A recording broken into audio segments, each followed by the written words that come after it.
Harry's wife. 20 wrong moves of the Sussexes. One of the best videos that I've created is give the narcissist enough rope. And if you're involved with a narcissist, particularly where you find yourself involved in some form of litigation, it is a video that will give you vast encouragement, understanding, and put your mind at rest. I'd encourage you to watch that. The central thrust of it is the narcissist invariably generates problems for themselves, which you can then use against the narcissist. The narcissist creates evidence, which, if you are expedient enough in your behavior, you can be around to catch. Filming it, recording it, having it reduced to writing, for example. Even your witness testimony, but better to get so in a video, audio, or documentary form for the purposes of increased veracity. Lesser and mid-range narcissists, as you know from my work, are so focused on control in the moment, albeit subconsciously, that they invariably create collateral consequences. Their need to get the fuel, to assert control or nullify the threat to control, to lay their hands on character traits and residual benefits, means that the narcissist does certain things in the moment which are effective for the prime aims, but then leave them with a collateral difficulty. That collateral difficulty leads to a haphazard life. And, of course, when you have someone as prominent as Harry's wife, she does it so often that it creates a trail of evidence that shows those collateral consequences. Others may describe them as missteps. Others could describe them as fuck-ups. But we have here 20 instances, and there are, of course, many, many more. These have been pulled together in an article in the Daily Mail, which explains they've made every wrong move they could make. The former editor of Vanity Fair blasts Prince Harry and Harry's wife for their very public profiles, and therefore Queen Camilla's biographer Christopher Wilson asks if the facts bear him out. As the former editor of Vanity Fair magazine, Graydon Carter has delighted the world for years with his ringside view of celebrities. Last week, in a withering verdict on Harry and Harry's wife, he said, "I think they've made every wrong move you can possibly make," and pronounced, "If you're out there too much, the public has a chance to get sick of you." That Harry and Harry's wife fatigue, of course, is a collateral consequence of the necessity of Harry's wife lacking any appreciable talent, ensuring that she is written about, spoken about, filmed, talked about, etc., as often as possible in order to get to the prime aims. Here are 20 instances of how they've got it so wrong. First of all, the couple called their daughter Lilibet, the late Queen's nickname ever since childhood. They said it was a tribute and that they discussed it with the girl's great-grandmother. However, the choice was criticised as trespassing on the emotional exclusivity of the name. Prince Philip's friend, Giles Brandreth, said members of the royal family consider the choice bewildering and presumptuous. Secondly, not to brag. Harry says the happiest days of his life were in the army, but when in his memoirs he claimed to have killed 25 Taliban in Afghanistan, war veterans condemned the admission, saying it endangered the lives of those who'd served with him. Iraq war hero Colonel Tim Collins curtly dismissed his words with, "We don't do notches on rifle butts." Of course, Harry's wife wasn't there to ensure that he did not make such a damaging disclosure because, as I've explained elsewhere, she hung him out to dry. Spare changed. Princess Diana bitterly regretted making public her version of the breakdown of her marriage via Andrew Morton's deeply damaging book, Diana, Her True Story. Harry's memoir, Spare, caused almost the same level of hurt. But while Diana wrought her revenge without taking a penny, Harry got a reported £16.5 million advance. Stream of revelations. Harry's wife signed a multi-million-pound contract with Netflix in 2020 to make documentaries, films, scripted shows and children's programs. The couple created a controversial 6-episode series on their lives for the streaming broadcast, but their notorious interview with Oprah Winfrey was made by her company and broadcast by CBS. These stream of revelations, although asserting control in the moment and drawing plenty of fuel, cause so many collateral consequences by way of alienating people and causing many people in the public to shake their heads at the behaviour. The blame game. So often it's someone else's fault on planet Sussex. Both Harry and Harry's wife appear to bear grudges, and Harry has blamed Big Brother William for many ills in his life, including once wrestling him to the ground so that he broke my necklace, and even for his own decision to wear a Nazi uniform to a fancy dress party. Frogmore no more. After being given Frogmore Cottage amid their fallout with William and Kate, they only spent 6 months living on their Windsor estate before moving abroad and having to refund £2.4 million of taxpayers' money spent on its refurbishment. They are, of course, then, as a consequence of Harry's wife and Harry's behaviour, collateral consequences again, booted out and given notice earlier this year. The Fast and the Curious. Was it really wise to hail a yellow New York taxi after attending last month's Women of Vision Awards?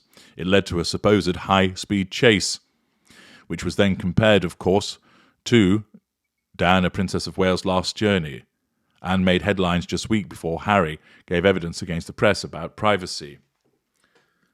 Not only did the evidence not stack up as to what Harry's wife had described it as, it was such a transparent act and an attempt to emulate Diana, Princess of Wales' last journey, that it met with short shrift amongst the public. Vis-a-vis his visa. Army rule number 1 is don't shoot yourself in the foot, but after confessing in spare to taking illegal drugs, Harry is now embroiled in a US legal case which could lead to the release of his immigration papers. Bully for you. While Harry took his campaign against press intrusion to London's High Court, the voices of courtiers who claim they were bullied when they served the Sussexes have been stilled. An internal inquiry into Harry's wife's behaviour and why decent people felt the need to leave royal service has been buried. Nevertheless, the repeated allegations that she bullied people is commensurate with the behaviour of a narcissist, and once again, as she asserts control over that person in the moment by bullying them, the collateral consequences that people make this allegation about her. Are you in or out?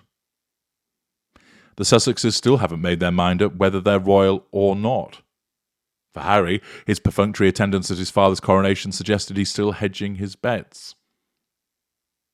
Harry's wife continues to insist on being addressed as the Duchess of Sussex, writing from the office of the Duke and Duchess of Sussex, signing off correspondence as the Duchess of Sussex, once again evidencing her hypocrisy.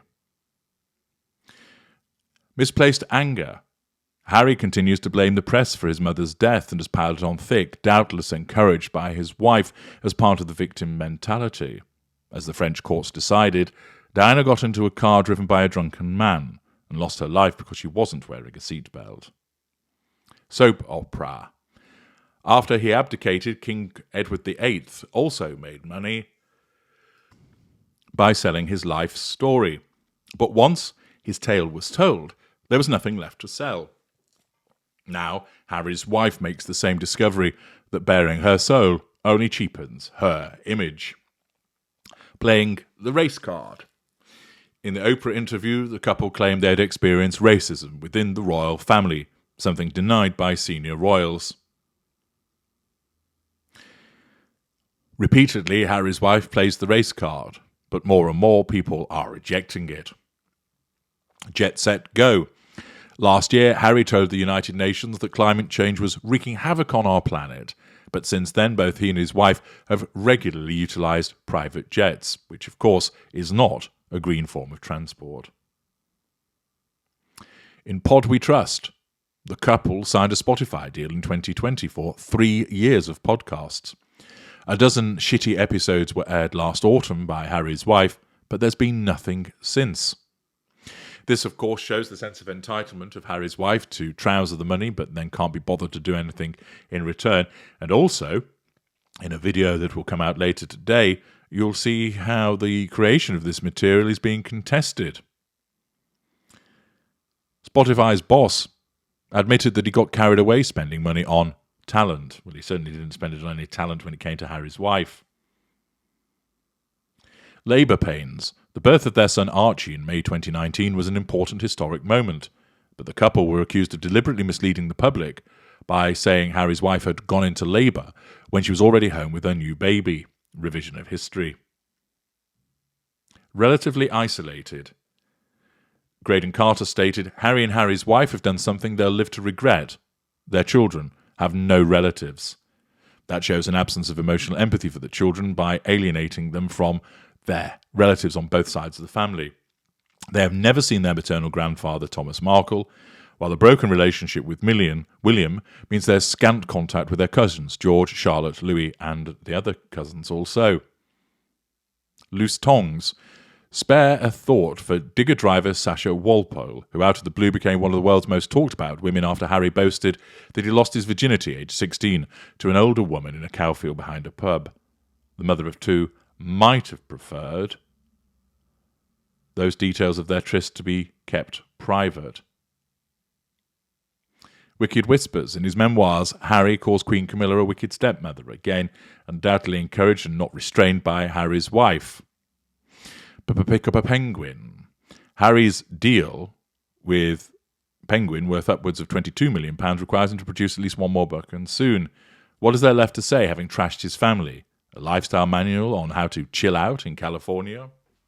Thus, this article highlights 20 instances of where the Sussexes have made the wrong move.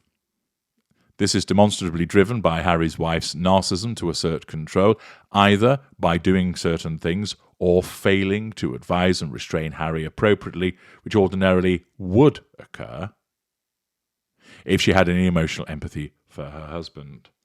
There are many other instances of where lies have been told, where history has been revised, but these are 20 instances that the Mail has picked up of the wrong move that has occurred. It would be interesting, if time would allow, to sit down and compile a list of all of the errors that have been made, all of the lies that have been told, all the revisions of history that have taken place, all the contradictions that have occurred, all of the mirroring that has gone on, all of the copying, all of the fallacies. It would be a long and detailed list, and it all stems from the behaviour of Harry's wife, where she acts with that sense of entitlement, that she has no sense of accountability for her behaviour, how she has no emotional empathy for those around her, that she acts purely through self-interest, that she is manipulative, that she has no sense of remorse or shame or guilt. Hence, the lies are told, the history is revised, the contradictions occur again and again and again. I'm H.G. Tudor. Thank you for listening.